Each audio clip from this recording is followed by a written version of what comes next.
தமிழக மக்களுக்கு வணக்கம். இப்போது ஓடிபியில் காண இருப்பது மீண்டும் பிரகாஷ் ராஜ் அவர்கள் தந்தி டிவிக்கு கொடுத்த பேட்டி. தவறுகளுக்கு எதிர்ப்பாக போராடுறேன்னு சொல்கிறீங்க. தமிழ்நாட்டிலையும் வேங்கை வயல் மாதிரி சம்பவம்லாம் நடக்குது.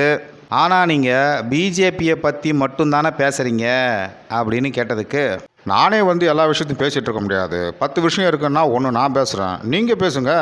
அதுக்கு இல்லை சார், நீங்கள் யார் தப்பு பண்ணாலும் கேட்பேன்னு சொல்லியிருக்கீங்க, அதுக்காக கேட்டேன். இங்கே பாருங்கள், இதுக்கெல்லாம் இப்போ டைம் இல்லை. இப்போ வேலை இவனுங்களை வெளியே அனுப்பணும். எந்தெந்த நேரத்தில் எதை செய்யணும்னு இருக்குது, அதை தான் செய்யணும். பிஜேபியை எதிர்த்து வீழ்த்தும் அளவுக்கு எதிர்கட்சிகளோட கூட்டணி பலமாக இருக்கா, செயல்பாடுகள் நல்லா இருக்கா, அது அவன் பிரச்சனை. அதாவது நான் என்ன சொல்கிறேன்னா, ஒவ்வொரு மாநிலத்துலேயும் மக்கள் தங்களுக்கு பிடிச்சவனை வேட்பாளராக தேர்ந்தெடுக்கணும். சூரியனுக்கு போடுறேன், ரெட்டலைக்கு போடுறேன், எம்ஜிஆருக்கு போடுறேன், கலைஞருக்கு போடுறேன்னு போடக்கூடாது. அப்புறம் எதுக்கு தானே போடுறது, எதுக்குமே போடக்கூடாதா? உங்களுக்காக யார் பேசுவாங்களோ அவங்கள உங்கள் தொகுதியிலேருந்து தேர்ந்தெடுங்க. மாநிலம்லாம் சேர்ந்து பிரதமரை தேர்ந்தெடுக்கட்டும், அதான் சரி. அவர் சொல்கிறதே எனக்கு புரியல. சினிமாவில் பேசுகிற டைலாக் மாதிரி இருக்குது. ஆளுக்கு கண்ணா பின்னான்னு ஒருத்தரை தேர்ந்தெடுத்தா எந்த கட்சி மாநிலத்தில் ஆட்சிக்கு வரும்? இல்லை விகிதாச்சார பிரதிநிதித்துவத்தை சப்போர்ட் பண்ணுறாரா? ஒன்றும் இல்லை. திமுக மைனாரிட்டியாக இருந்தப்போ இருந்த நிலைமையை நினச்சி பாருங்கள். ஆட்சியை காப்பாற்றிக்கிறதுக்கு எவ்வளோ கஷ்டப்பட்டாங்க. இந்த மாநில கட்சிகள்லாம் சேர்ந்து பிரதமரை தேர்ந்தெடுத்தால் என்ன ஆகும்னு பாருங்கள். தொங்கு பாராளுமன்றம் தான் வரும். சும்மா எலெக்ஷன் வந்துனே இருக்கும். இதெல்லாம் தான் பிரகாஷ் ராஜுக்கு வேணுமா? இப்போ தான் ரொம்ப வருஷங்களுக்கு பிறகு ஒரு கட்சி மெஜாரிட்டியாக இந்தியாவை ஆளுது. அவங்க நினச்ச மாதிரி சட்டங்களை நிறைவேற்ற முடியுது. காங்கிரஸ் தன்னுடைய வளர்ச்சிக்கு என்ன செய்யணும்னு நினைக்கிறீங்க? அது அவங்க கட்சி பிரச்சனை, அவங்க பார்த்துக்கிட்டோம். கொஞ்சம் கொஞ்சமாக சேஞ்சஸ் வரணும், நிறையா இளைஞர்கள் வரணும். இப்போ ராகுல் காந்தியே 10 வருஷம் கழித்து நல்லா பேசுகிறாரு. இதுவும் எனக்கு புரியல. இளைஞர்கள்லாம் அரசியலுக்கு வரணுன்றாரு. ராகுல் காந்தி 10 வருஷம் கழிச்சு இப்போ தான் நல்லா பேசுகிறாருன்றாரு.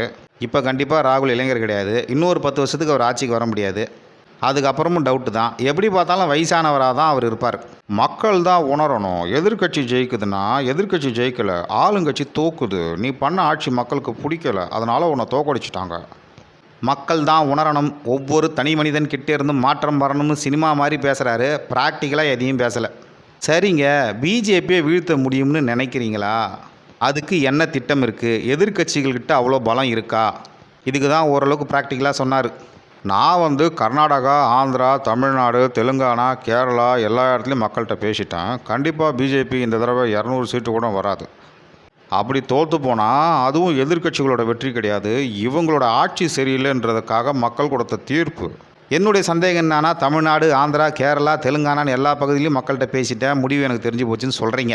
நாங்கள் உங்களை எங்கள் தெரு பக்கம் பார்க்கல, ஊர் பக்கமும் பார்க்கல, மாவட்டத்தில் கூட ஒரு இடத்துலையும் பார்க்கல. ஒட்டுமொத்த தமிழ்நாட்டிலேயே ஏதாவது 1-2 இடத்துக்கு தான் போயிருப்பீங்க. ஒரு 5-6 பேர்கிட்ட தான் பேசியிருப்பீங்க. அதுவும் உங்களுக்கு ஃபேவராக பேசக்கூடிய ஆளுங்களாக இருந்திருக்கும். இதை வச்சுக்கிட்டு எல்லா மக்கள்கிட்டையும் பேசிட்டேன், பிஜேபி வராது அப்படின்னு சொல்கிறது கிணற்று தவளை மாதிரியான ஸ்டேட்மெண்ட்டு. உங்களுடைய ஆசையை கணிப்பு மாதிரி சொல்கிறீங்க. தென்னிந்தியா முழுக்க மக்கள் பிஜேபி ஏற்கலன்னு சொல்கிறீங்க. ஆனால் தமிழ்நாட்டிலே பிஜேபி பெரிய அளவு அண்ணாமலைக்கு பிறகு வளர்ந்துருக்குன்னு சொல்கிறாங்களே. நான் நம்பலை. ஒருவேளை 20% மேலே ஓட்டு வாங்கினா பார்க்கலாம் அப்படின்றாரு. நன்றி, வணக்கம்.